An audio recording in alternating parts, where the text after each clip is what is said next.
Саламатсыздар ма? Саламатсыз ба? Отырыңыздар.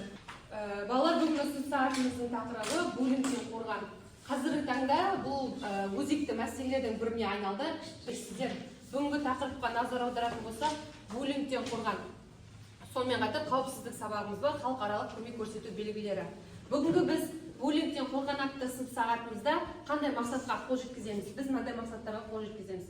Сіздерге буллинг, зорлық, зомбылық туралы мағлұмат беріп, адамның жаны мен тәніне үлкен зардап әкелетін соққы екенін түсіндіру және зорлыққа қарсы біздің елімізде заң бар екенін айту. Осы аптаның дәйек сөзі балалар, еңбек қуаныш, жалқаулық айырылмас азап. Бұл Абай Құнанбайұлының нақыл сөзі екен. Апта дәйек сөзі қалай балалар? Еңбек қуаныш, жалқаулық азап. Жақсы балалар, сонымен бүгінгі буллинг деп отырғанымыз не екен? Кім жауап береді сұраққа? Марыш. Әлсіз адамға күш көрсету және зорлық зомбылық. Айару? Сөзбен келістіру. Өтесін айтып кем айтты? Өзінен әлсіз адамға қол жұмсау. Бір-бірін кетету. Әлсіздерге қол көтеру. Жақсы балалар, буллинг туралы аз ғана мағлұматты біздер біліп алдық. Буллинг бұл бір-бірін кекету, мұқату, зорлық, зомбылық көрсету, өзінен кішілерге зорлық, зомбылық көрсету әрекеттері. Бұл әрекеттердің, буллинг деп аталатыны бұл әрекеттердің заңға қайшы екені және Қазақстан Республикасында бұл буллинг істеріне қарсы заң бар екенін естеріңізге саламыз. Келесі сұрақтарға жауап берсеңіздер, бірінші топтан Марыш орнынан тұра қойып, буллинг қандай жағдайларға әкеліп соқтығуы мүмкін? Буллинг бұл зорлық зомбылыққа, ұруға, тағы да басқа нәрселерге келеді. Жақсы оқушылар, келесі сұрақ. Кибербуллинг дегеніміз не? Фатима? Әлеуметтік желіде адамдардың бір-бірін кемсітуі. Жақсы, жарайды. Тұра қойып. Біреу сені қорқытып, қорлап жүрген жағдайда не істеу керек? Өзіңмен үлкен адамға ескерту. Буллинг туралы бейнематериалға назар аударайық.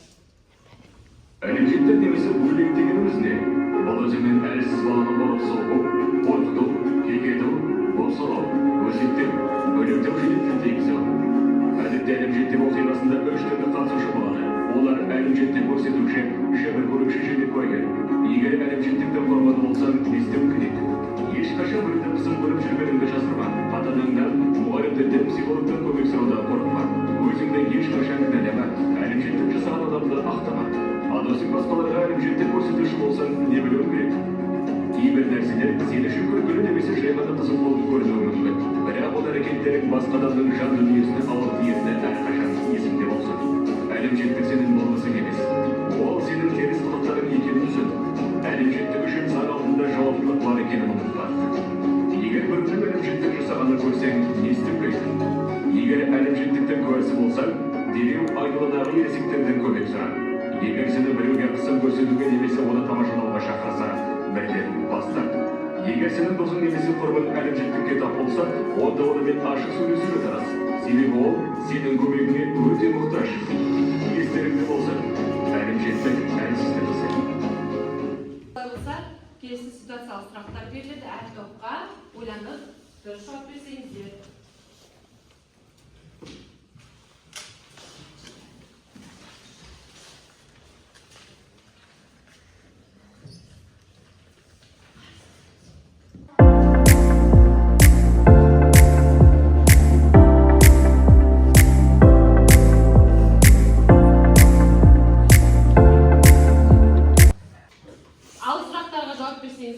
Бірінші топ. Сыныпта балаға бәрі күлкілі естисің. Мен ол балаға бұл әрекеттің дұрыс еместігін түсіндірем. Және ол менің артымды құлай жатса, ұстаздарға және үлкен кісілерге айтам. Жақсы, жарайсың. Келесі. Екінші топ. Біреу WhatsApp-та жаман хабарлама жазуға қалай жауап бересің? Оның жалған немесе өтірік екеніне көз жеткіземіз. Оған бермеуге тырысамыз. Себебі қазіргі кезде кибербуллинг көбейді. Жақсы, жарайсың. Үшінші топ. Мен оның мазақ етпеуін сұраймын. Ал ол менен үлкен болған жағдайда қасындағы үлкен адамдар балаларды шақырамын. Жақсы, жарайсыңдар. Жақсы балалар, келесі тапсырма сіздерге бет бейнесі берілген. Сіздер осы бет бейнелерге қарап, буллингке ұшыраған кісі қандай эмоцияға, қандай жағдайға түсуі мүмкін, соны сурет арқылы білдіресіздер.